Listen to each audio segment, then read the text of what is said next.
भगवान श्रीकृष्ण म्हणतात की जर माणसाला कुत्र्याला भाकरी खाण्याचे हे फायदे माहीत असतील तर तो कधीही दुःखी होणार नाही. आम्ही तुमच्यासारखे माणसे नाही आहोत हे सांगताना माझ्या आवाजात कुठलाही राग नाही, फक्त एक खोल वेदना आहे. आम्ही आश्रित प्राणी आहोत. आमचा जन्म होताना आमचे डोळे बंद असतात, कान बंद असतात, जगाची ओळख नसते. तुमच्यासारखे आमच्या जन्मावेळी कुणी ढोल ताशे वाजवत नाही, कुणी आनंदाने गोड वाटत नाही, कुणी म्हणत नाही की घरात लक्ष्मी आली. आम्ही जन्म घेतो तेव्हा फक्त अंधार, थंडी आणि आईचा श्वास एवढेच आमचं विश्व असतं. मला आठवतं जेव्हा मी डोळे उघडले तेव्हा समोर मोठं घर नव्हतं, सोनेरी संसार नव्हता, तर राखेचा ढिगारा होता आणि त्यावर पोटासाठी जगणारी आमची आई होती, जिला तुम्ही कुत्री म्हणता. ती तिच्या छातीत आम्हा 5 पिल्लांना घट्ट धरून पडली होती. आम्ही 5 भाऊ होतो. मी सगळ्यात लहान, सगळ्यात अशक्त. चालणंही नीट जमत नव्हतं, फक्त आईच्या उभेत श्वास घेत होतो.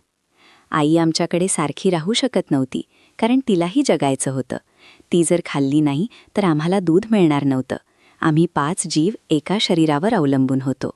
ती इकडे तिकडे भटकायची, अन्नासाठी रस्त्यावर हिंडायची. कधी कुणी काही दिलं तर ती लगेच आमच्याकडे धावत यायची.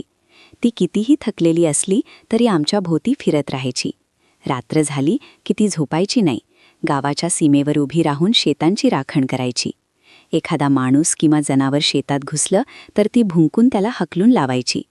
गावकऱ्यांसाठी ती रात्रभर जागी, पण सकाळी तिला कुणी विचारलं नाही की तू उपाशी आहेस का.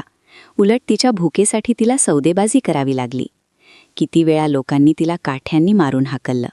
त्या दिवशी तिचं पोट भुकेने जळत होतं, पण तरीही ती परत आमच्याकडे यायची, शेपटी हलवत, जणू म्हणत असावी की काही नाही, मी अजून आहे. आई म्हणून ती शेवटपर्यंत उभी राहिली, पण भूक तिला स्वस्थ बसू देत नव्हती आणि माणसांना तिचं असणं खटकत होतं. म्हणून ती शिवभक्तांच्या, लोकांच्या घरांभोवती फिरू लागली, कुठे उरलेलं अन्न मिळेल का याच आशेने. कधी ती तोंडात भाकरी घेऊन जाताना दिसली तर लोक काठ्या घेऊन तिच्या मागे धावायचे. काही क्रूर माणसं तिला घरात बंद करून मारायची. त्या प्रत्येक मारासोबत आमच्या आईचा आवाज आमच्या काळजावर ओरखडे काढायचा. तेव्हा कुत्रा ऋषींना म्हणतो, हे मुनिवर, आमच्या आईने काय पाप केलं? तिने फक्त पोटासाठी अन्न उचललं. चोरी तिच्या रक्तात नव्हती, पण पोटाची आग तिला ते करायला भाग पाडत होती. एक दिवस मुसळधार गारांचा पाऊस पडला. थंड वाऱ्याने अंग गोठत होतं. त्या रात्री आमचे 3 भाऊ थंडीने गारठून मेले. त्या दिवशी आमची आई असा रडली की आकाशही हलले असेल, पण माणसांनी काहीच पाहिलं नाही.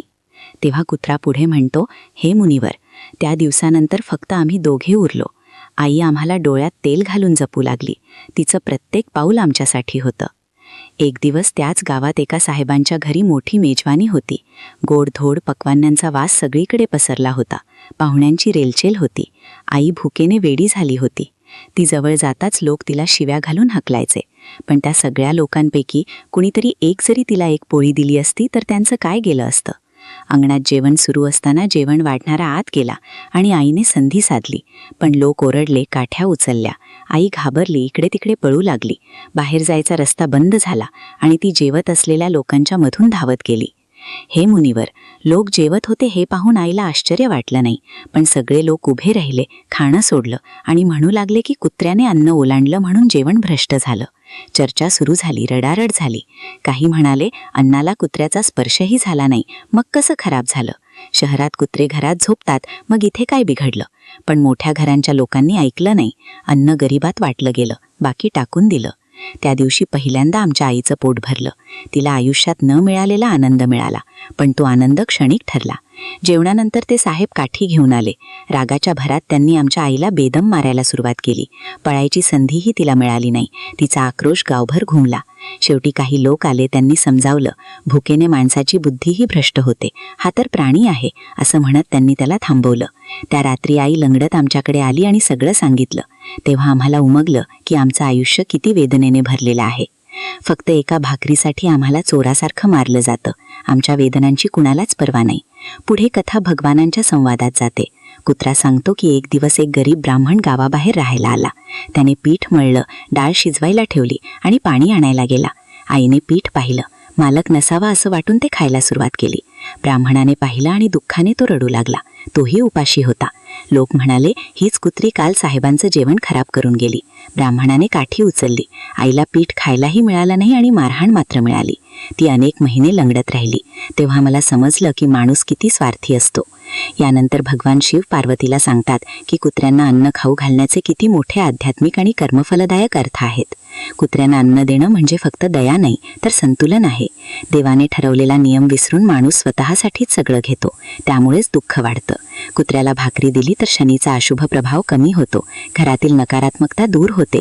लक्ष्मी प्रसन्न होते. कर्जमुक्तीचा मार्ग खुला होतो. व्यवसायाला गती मिळते. आयुष्य दीर्घ होतं. आरोग्य सुदृढ राहतं. आणि सर्वात महत्त्वाचं म्हणजे देव प्रसन्न होतो. कारण देव सर्व प्राणीमात्रांचा आहे. जो कुणावरही दया करतो त्याच्यावर देवाची कृपा सदैव राहते. म्हणून कुत्र्याला अन्न देताना ते मनापासून द्या. त्यात तुच्छता नको, घृणा नको, फक्त माणुसकी हवी. ही कथा फक्त आमची नाही, ती माणसाच्या अंतःकरणाची परीक्षा आहे.